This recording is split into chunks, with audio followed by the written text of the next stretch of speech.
Hey there. Um, Making another video. This one is a little unique in the fact that I am trying to download it to YouTube and don't know how I can work everything I want to say into one video. Trying to get my YouTube channel back up and running.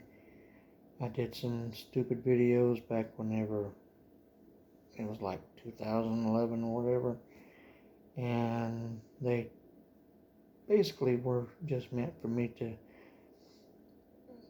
tell old stories that was passed down through my family and things that I had heard. Some of it's pretty funny. Um, my little tidbits on life meant to be humorous. Um, However, I'm not going to use the channel that way all the time. I describe it as humorous comedy.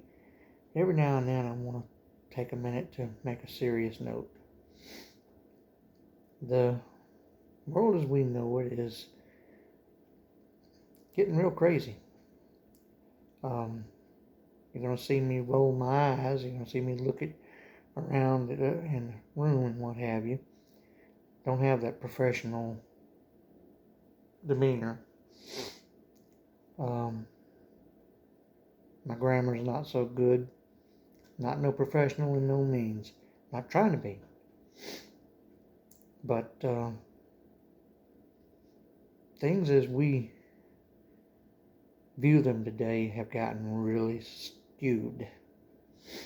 Or screwed, whichever one you want to use. We have people rioting in the streets.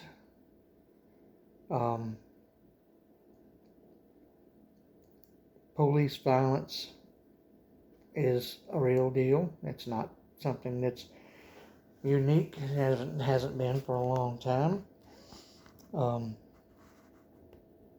I don't necessarily agree that if you cooperate with the police that they'll always treat you with gentle behavior. I was arrested for bad checks, and some of the behavior that I was treated with was as if I was Pretty Boy Floyd and they had just dug me up so that they could rearrest me, that type of deal. And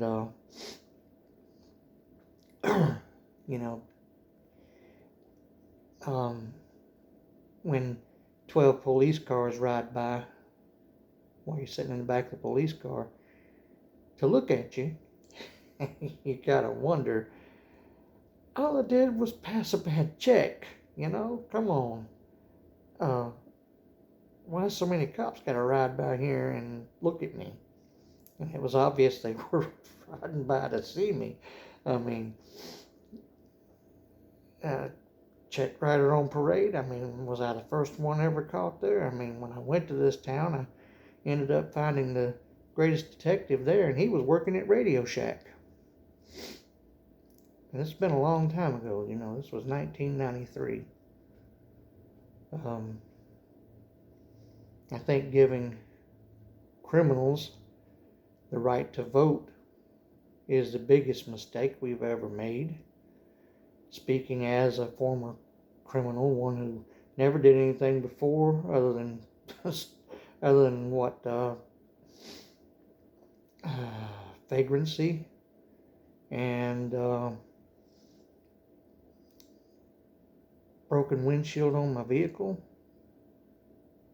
a couple of 5-10 miles over the speed limits tickets. United States Navy veteran, and did 17 months of active duty. Have a few problems now.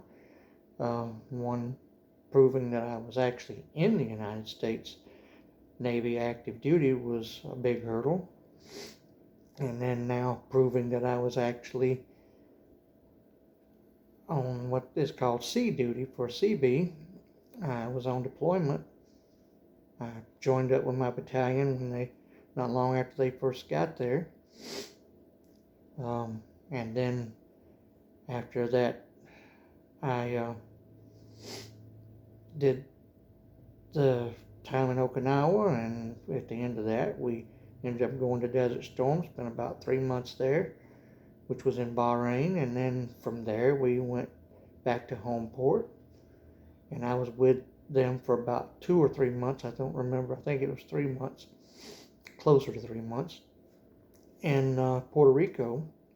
But unfortunately, I didn't have the 2 years necessary, ever what it is to actually qualify for them to put that time down as sea duty or overseas duty, whatever they call it. And not having that on my DD-214 complicates some of my issues, because now I can't, I'm having a hard time proving them. With the world being upside down at the moment, pandemic going on, COVID, I can't swear to it, but I believe I've had it last year. Pretty sure I did. Pretty sure my son treated me at home for it. I'm pretty much high risk: asthma, sleep apnea, overweight, bad back, arthritis, and bum leg. And with those type of things, you know, falling is an inevitability. If I'm walk more than 20 feet now, probably, maybe. Don't like walking on any hard surfaces, because falling on that stuff is not fun. If you think it is, let somebody trip you a few times and see how you like it. In fact, I fell one time and injured my left leg, which was my good leg, that I was actually using to pick myself up on sidewalks and stuff, because the other one wouldn't. I had learned to compensate with that leg so that when the other one would do its little, I think they confuse it with a trick knee type thing that people get from jumping out of planes, where the knees go out, but it's not really the knees going out. It's more like a temporary paralysis. It's very quick. Sometimes it's like lightning striking. Quick, you barely have time to notice it. Sometimes it might last maybe 20 seconds. That's not a lifetime, and by the time you recover from a fall, you really don't have time to examine your leg and say, hey, that little piggy went to market, and this little piggy went to town, and all that garbage, so you can figure out what you can feel and what you can't. You just know your leg is numb, and you don't know what parts of it, because you ain't got time for a full examination, you know. And I think with that, I think they feel like that I'm exaggerating, or it's all in my head. I promise you, it's not in my head. I'm not falling because I want to. Never have liked it. Falling is not one of those things that I enjoy, never have. Had the wind knocked out of me a few times. But, you know, the VA is a whole different dog for me. It's a whole different world. I really didn't pursue them that much. When I did start pursuing them, they kind of reaffirmed everything that I was told on active duty, and I was told on in the reserves. I was told that you know, you don't qualify for any benefits because you are a 4x10, a Sea Air Mariner, SAM program. Never did quite follow what they were saying, and when I asked the question, they just would repeat that same thing. Ask for, could you, you know, and as I understood it at the time, that meant that in order between drills to be treated or to use their benefits, I had to do the drills. and show up for the 2 weeks out of the year. That was the understanding that I had. However, they pushed it a little further and said, no, if you don't do 20 years, you don't qualify in the reserves for any benefits.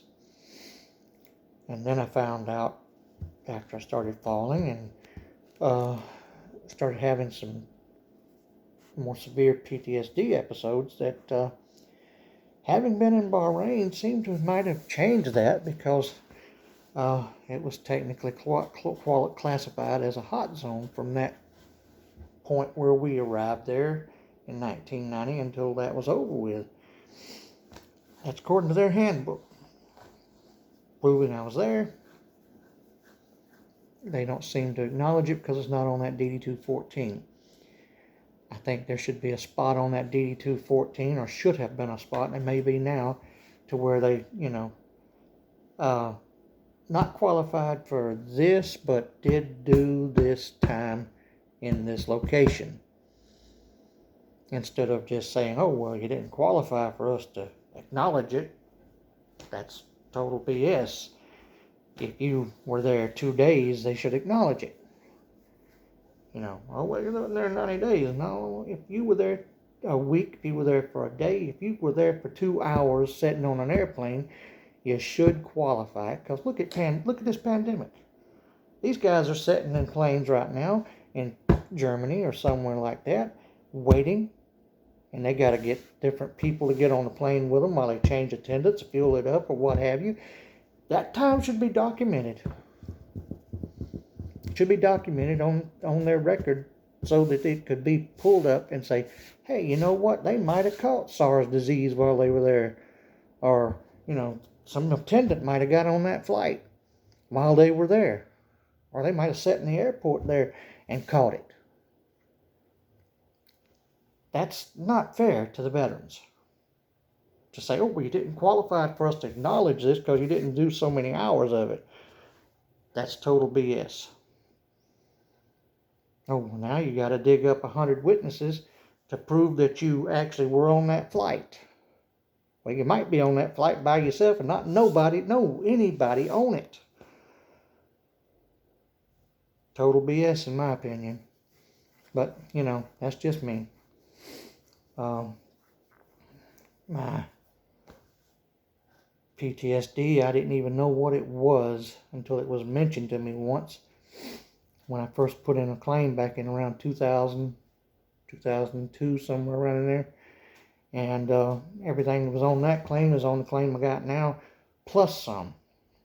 And sleep apnea, I ended up getting a tracheostomy, big old pipe about as big as around my finger, sticking in my throat from around this joint on my thumb here all the way down to the tip of my finger, down inside my throat. Kind of a gross thing to have to deal with, but I dealt with it. And finally, last year, they gave me 50% for that and included the asthma on it because they say they're related, But that's neither here nor there. Just getting that 50%. I owe them, I got to wear one of their hats now, whether I want to or not, because they have finally acknowledged something. That's at least an acknowledgement that I was actually in the service, whether they acknowledged the active duty time or not, there's a big difference between reserves, active reserves, inactive reserves, active duty, and active dutra, which is the 2 weeks out of the year. These things are totally different, and the VA don't speak those languages, and they don't teach them to speak those languages. They teach them to communicate across the board to each one of those different qualifications, but not all of the nomenclature. And when they help you fill out a paperwork, I hope these new guys that they're coming through, I hope they're teaching them how to fill out their own paperwork. That is the best thing they could ever do, is give them a course before they get out on how to make their claims. Because not everything shows up 90 days after you get out of service. Not everything shows up 2 years after you get out of service. And they put a deadline on, oh, well, come on now. Them deadlines are BS and they all know it. That is one of my passionate things. They put that deadline on there. If you don't claim this by, come on, it's a sickness. You don't claim a sickness if you don't know you got it. And sometimes you don't know you got it until it's too late. And them putting a deadline on it is one of the biggest BS's I've ever experienced. Now, that's enough on this video. I might pick up where I left off, and I might take up something else. I don't know, but we'll talk more later. If you listened to me, that's great. If you turned me off, that's fine too. I wasn't doing this to entertain. I was doing this to get a point across that things are not all cut and dried in this world. You vote for whoever you want to. I don't try to encourage everybody to vote one particular way or another as usual, as a habit, because I don't believe voting is something that actually counts, because I think I know this good old electoral college actually sucks some votes down the toilet. And if you don't believe that, I don't care. Don't even give me your opinion on my channel, because I don't want to hear your opinion about it.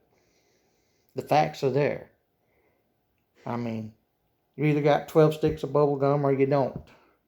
But if you give all 12 of them to Bob and Bob only gets one vote, what happened to the other 5 pieces of chewing gum you had? Huh? Didn't you feel slighted whenever you had 12 pieces and now Bob's only going to give 7 of them away?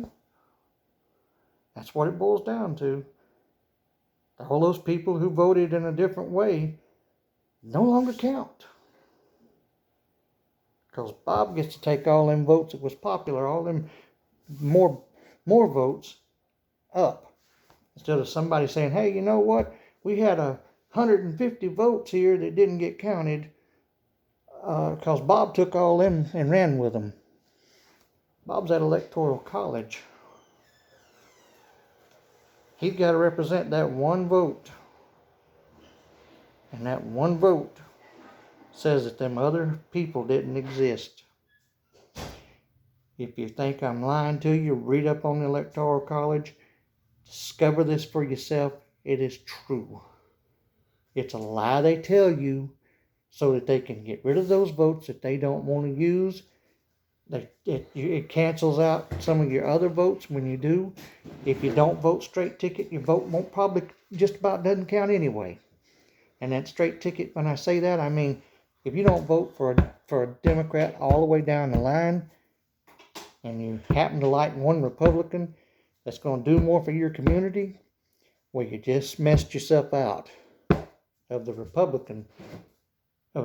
Democratic vote, because your extra vote for that one Republican put him up there, so that now that electoral college goes on that side.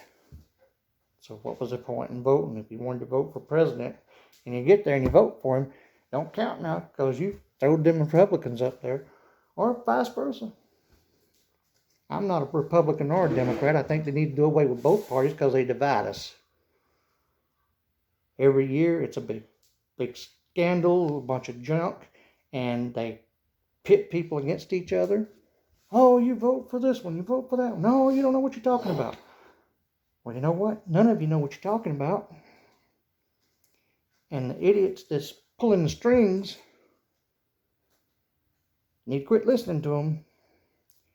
You need to do away with some of that stuff. I'm telling you now, vote that crap out. Get rid of it.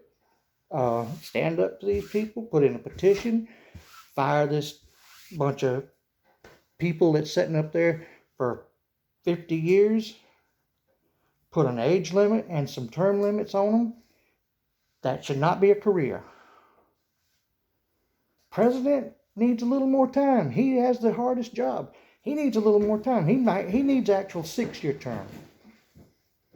Because 4 years, it's hard to cram a lot in 4 years. And these guys leave there they go in with brown hair like I used to have and come out with hair like this, gray. You don't believe it's a hard job? Try it. Okay, well. No, you won't. Thank you. Y'all have a good night.